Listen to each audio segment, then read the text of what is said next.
Good afternoon everyone.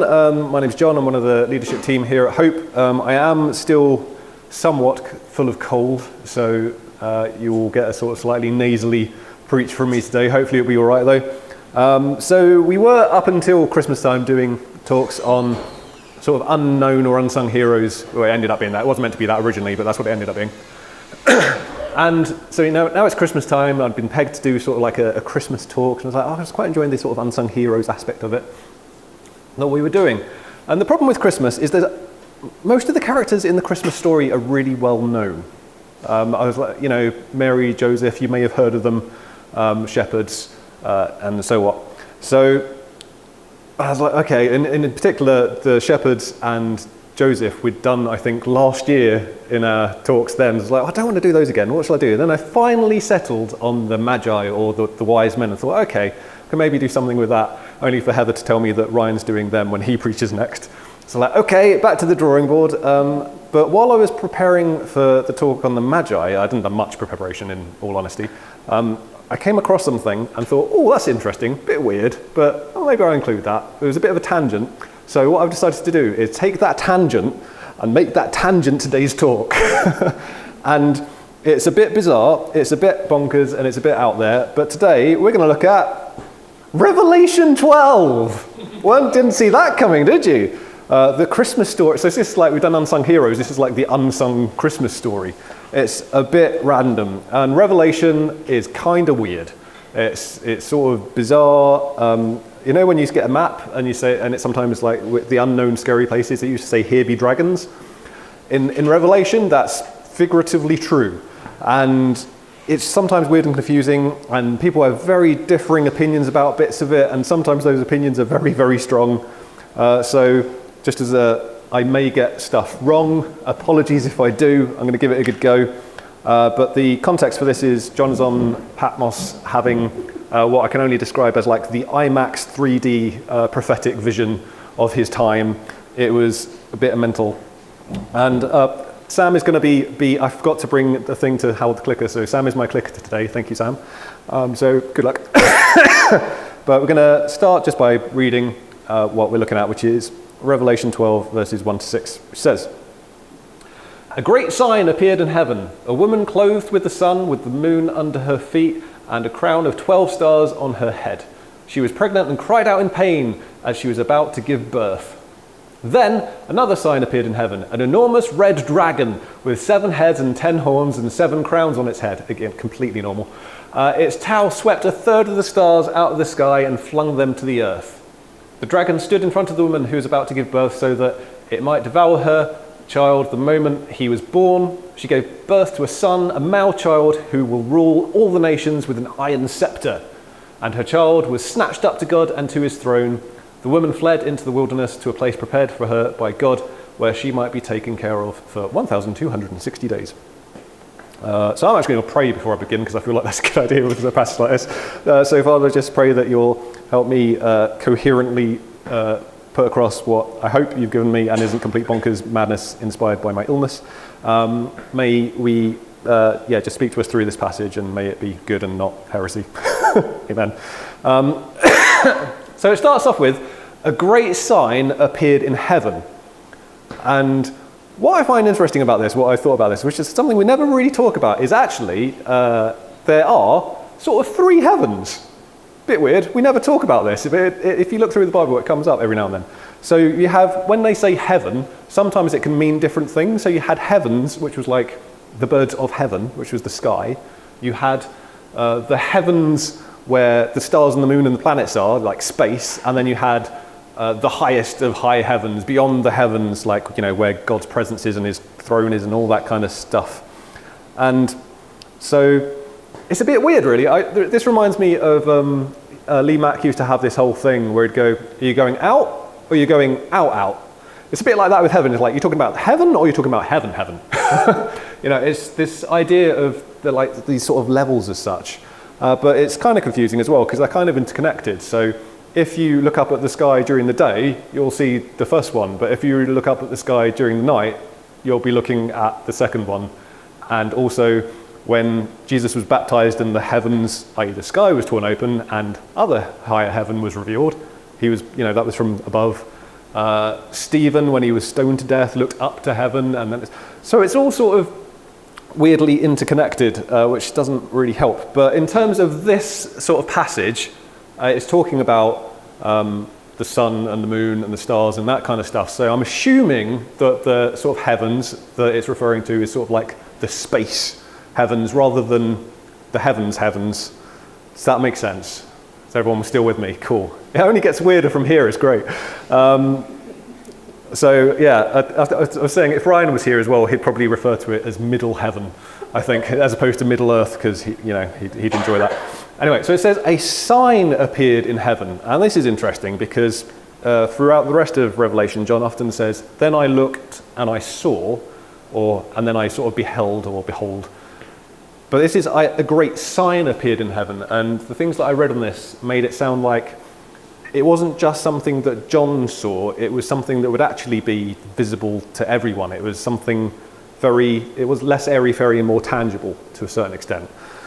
So what was this sign? It was a woman clothed with the sun, with the moon under her feet, and a crown of 12 stars on her head. So if the heaven that's being talked about is space, and if it's something that's visible to others, it's sort of understandable why leading up to September 2017, people lost their minds because this happened. There was a constellation of Virgo, a woman, who had the moon at her feet and was sort of dressed with the sun, and everyone completely lost their minds and got that out there. End times, bits of cardboard with the end is nigh running around losing their minds and screaming and shouting. And nothing happened. Because this is quite often the thing that happens with end time stuff and Revelation, is people get really obsessed and go, this thing means this thing, and they get really sort of into it, and then go, oh, whoopsie, and turn out to be wrong. But it makes sense that 2017 made absolutely no sense for this, and we'll see why now, because the rest of the passage describes the child that the woman gives birth to, who was in danger at birth, would rule the nations with a rod of iron, like what's mentioned in Psalm 2, and like what shepherds use, and who was snatched up to God and his throne. Does this sound like anyone we know? Sound familiar at all? Any sort of inklings? It's blatantly Jesus, isn't it? It's got to be. Jesus who, at the time of his birth, Herod was trying to kill all the children in a blanket attempt to wipe out the king that was being born.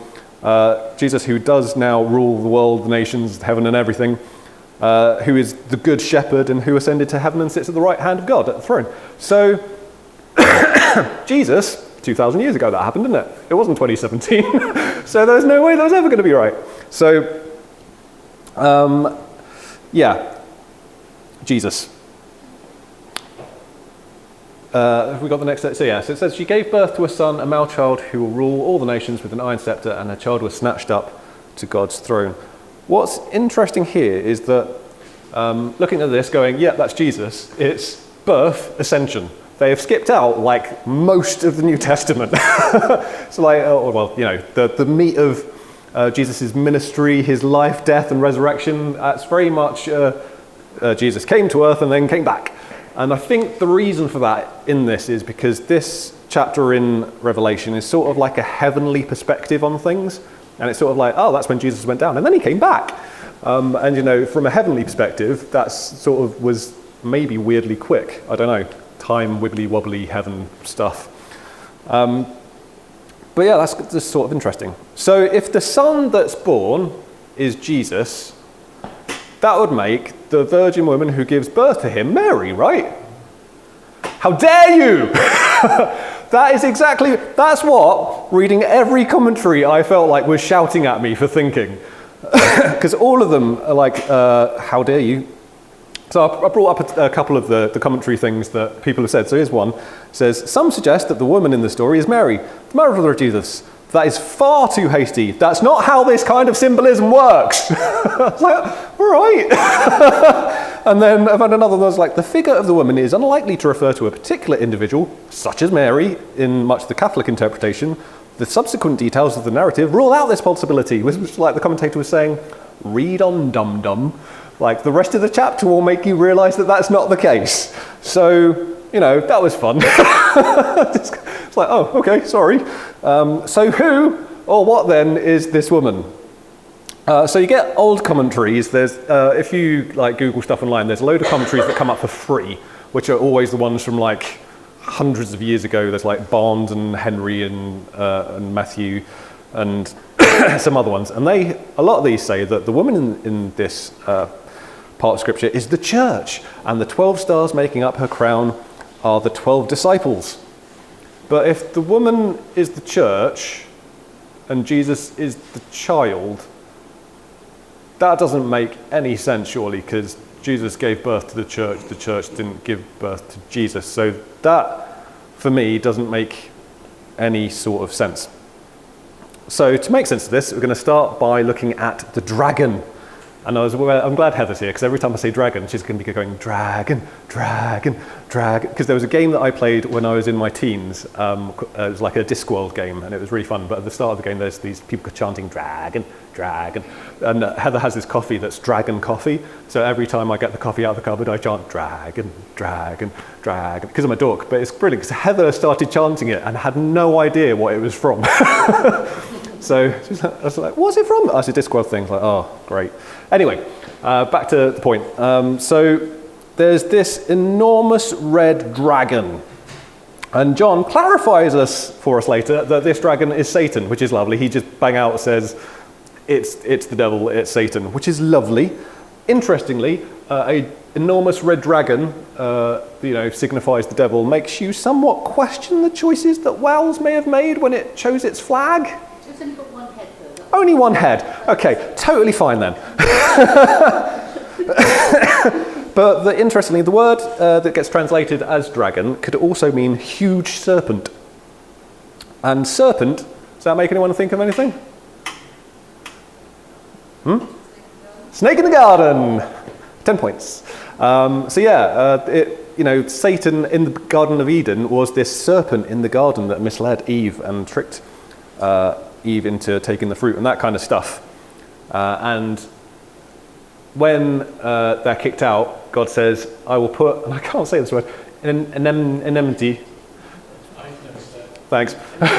Between you and the woman, and between your offspring and hers, he will crush your head and you will strike his heel. So there was this promise from God right at the beginning in the Garden of Eden that Jesus was going to come and basically smash Satan's head in, which is, pretty cheery, pretty brutal. Merry Christmas.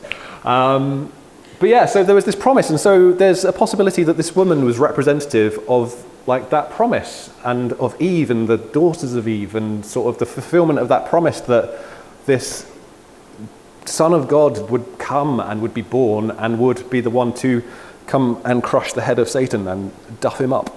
It doesn't say duff him up in the Bible, just in case you're wondering. But anyway, so that's one view, and I quite like that. That's quite poetic. It's quite nice. The most commonly accepted view, however, is that the woman represents Israel because of this. I had another dream, said Joseph, and this time the sun and moon and 11 stars were bowing down to me. So that sounds pretty similar and familiar, doesn't it? So Joseph in his wonderful coat had this vision of his family and their standing. And it was his family and his brothers who became sort of the foundation of Israel. The 12 brothers became like the 12 tribes and that kind of stuff. And so the 12 stars that were the crown of the woman's head in that scripture in Revelation could represent the 12 tribes of Israel, and the woman represents sort of the history and the promises of Israel being fulfilled, which is great. But then there is that weird bit about she was pregnant and cried out in pain as she was about to give birth, which, if it was about Mary, that would be like a knockout blow for Silent Night, which would be quite amusing. But if it's Israel, what's that all about? That's a bit weird, isn't it? But again, there's a bit that says, as a pregnant woman about to give birth rises and cries out in her pain, so were we in your presence, Lord. So actually, the Israelite people have already had this sort of imagery sort of used for them. They're like, oh, actually, yeah, that's us. We get that, because Isaiah said it, and they were mad keen on Isaiah. So not completely bonkers. So yeah, they've got this idea that like Mary, which every commentary I've read on pretty much wrote off and shouted at me for. The church, which to me makes zero sense, although kind of after stuff later on in the passage kind of does. Then you've got Israel, which all the modern commentaries say is probably the case, and you know those are pretty good arguments, the Joseph thing and the passage from Isaiah, and then you've got Eve, sort of that kind of thing. So, excuse me. The great thing about all of these is even if you think it's one of those and you're wrong, and that's not what John meant at all, they are all still, not yet, they're all still 100% true. Jesus was born to Mary. Jesus was the promised Messiah of Israel. He was the suffering servant, the eternal King, Emmanuel, God with us, who had been promised throughout all the stuff that happened in the Old Testament. He was the one who had come to crush the head of the snake and duff Satan up. So, yeah, it's cool. And interestingly, if you want to read something really cool, actually, I'm only going to look at the first 6 verses of Revelation 12, but the rest of it is very much like, pew, pew, pew, take that, Satan. It's like, there's a proper like battle, or maybe not pew, pew, pew, because I always think, so the angel that was guarding the Garden of Eden with a flaming sword, I suspect that went, so maybe it was more like, take that, Satan. And, you know, angels having it out with massive lightsabers. Maybe. But, you know, either way, the rest of chapter 12 is proper epic. But yeah, Jesus was, you know, the fulfillment of all of this stuff. Even Mary herself was the fulfillment of promises that Jesus would be born to a virgin woman. And Psalms, when we go through that on a Wednesday, always blows my mind. Many of you know that when we do it, I have like my coloured pencils, and I'll highlight things that I really like. I'll be like, oh, that's really lovely green, or that's really weird red. Probably lots of Revelation would be red. But if there's something that points to Jesus, I always draw like a little cross next to it. And so often in Psalms, I end up drawing a little cross next to it because so much of it points to Jesus, and that's just really cool. But at least we've written on all that literal stars and Virgo stuff, because that was all weird, like, nonsense stuff, right? Well, so maybe not. So there was this guy called Dr. Michael S. Heiser, and I stumbled across one of his YouTube videos, which already should make you nervous. Go, oh, John just found some random dude on YouTube talking about a thing. Yeah, feel nervous about that. But he seemed, I did actually check him out, and he seems pretty solid. He's worked with like the Bible Project and some people that I actually trust and seem okay. But he said that the stars and the sky and that kind of stuff, if nothing else, is a really great indication of time. And that if you look up like at the sky at a particular time on a particular day, that's sort of like a snapshot of time, and you can tell from the stars what time it was and that kind of stuff. And, you know, that's really interesting. And what he said was that on the 13th of no, not the 13th, on the 11th of September, 3 BC, the moon was at Virgo's feet and the sun was in the constellation of Virgo. Sort of similar to what people saw on the September in 2017. But I was slightly dubious, so I ended up actually downloading some software and checking it out. So there's some, you can do this as well. It's a really fun bit of software. It's called Stellarium, and you can download it, and you can basically go, if I was stood here on this time, in this year, looking in this direction, what would I see? It's really great. So I was like, okay, 11th of September, 3 BC, Jerusalem, look at the sky, what do I see? And I saw that. Yeah, so, you know, there's the sun and Venus with the moon at the feet. And I was like, oh, okay, this might actually be something that might actually hold some weight. The guy also pointed out something very interesting, was that here you've got Jupiter and Regulus. So Jupiter being a planet and Regulus being a star, they were apparently at the time good indicators of like kingly nature or rulership. And there was these two indicators of rulership that I think only at this point had like overlapped. So would have been like this weird looking thing in the sky. And in the constellation of Leo, which is anyone? Lion of King, Lion, Judah, maybe something? No? Yeah. So it's like, oh, Okay, so, all of this could be complete coincidence, but it could also be that some guys in the Far East saw that and went, well, that's a bit weird. Maybe we should check that out. Who knows? I can't be sure of anything, to be honest. But what I can say is that it's easy to look at what happened on September 2017 and go, oh, that was weird and wrong, so all of that stuff is weird and wrong. Whereas, I find I do that with a lot of things. I'll completely write off like an entire thing based on some bunch of weirdos doing something strange.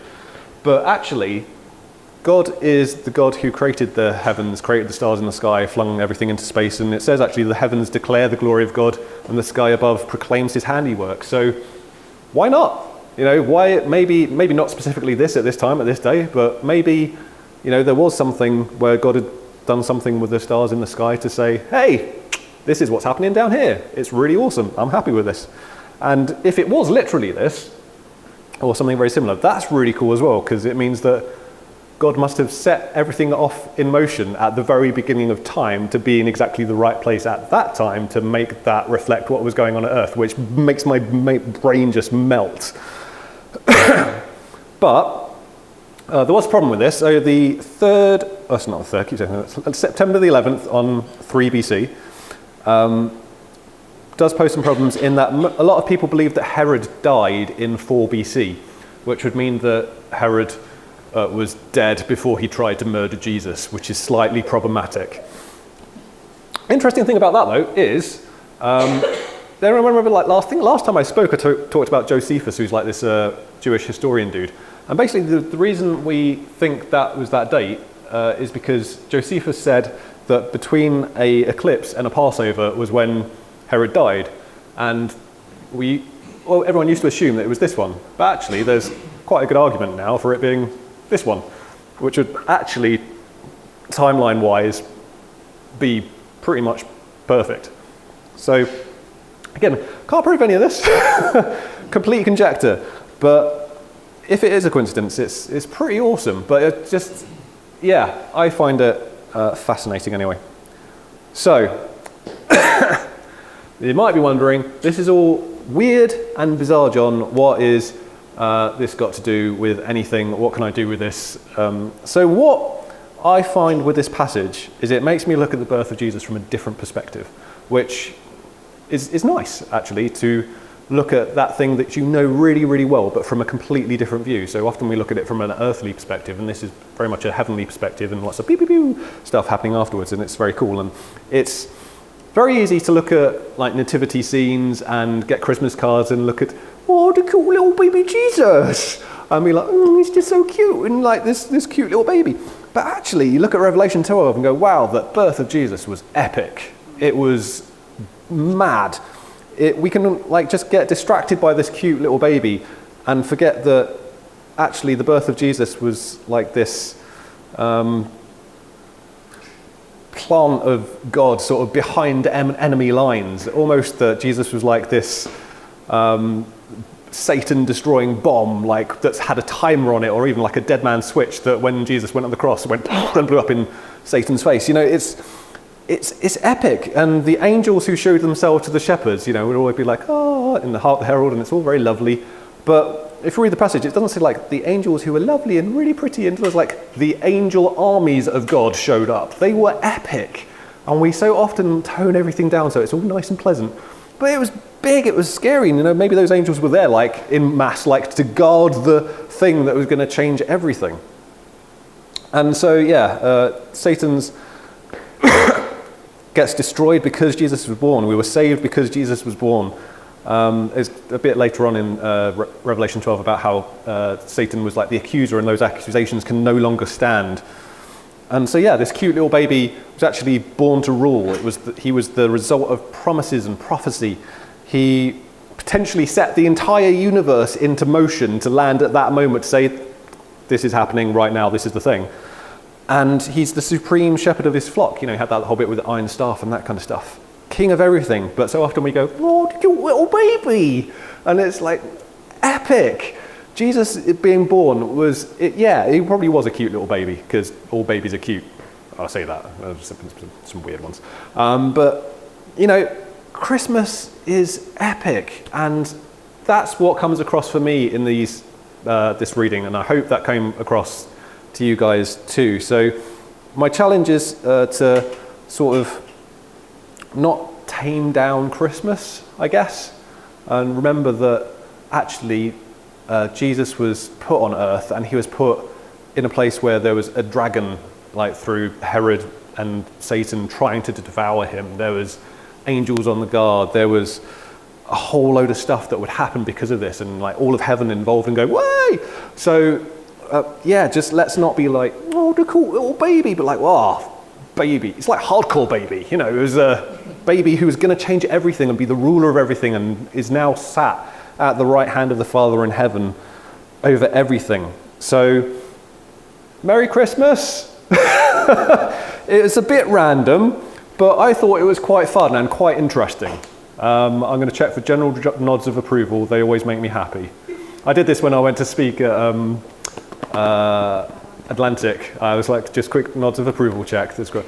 So, yeah, I hope that you found that interesting and challenging to just remember that, yeah, you know, don't get too caught up in the fluff and the fuzz of Christmas, because it was a really epic thing. It was, you know, getting put into enemy-controlled territory to fight and destroy the biggest evil the world and the universe has ever known. So, Merry Christmas. I'm going to shut up and go sit down now.